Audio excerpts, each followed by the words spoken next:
आहे गारव्यासारखा.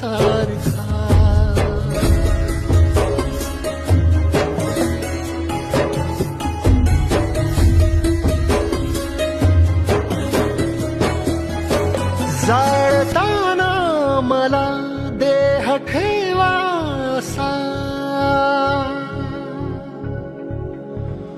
हो जाळताना मला देह ठेवासा, हात खांद्यावरी टाकल्यासारखा.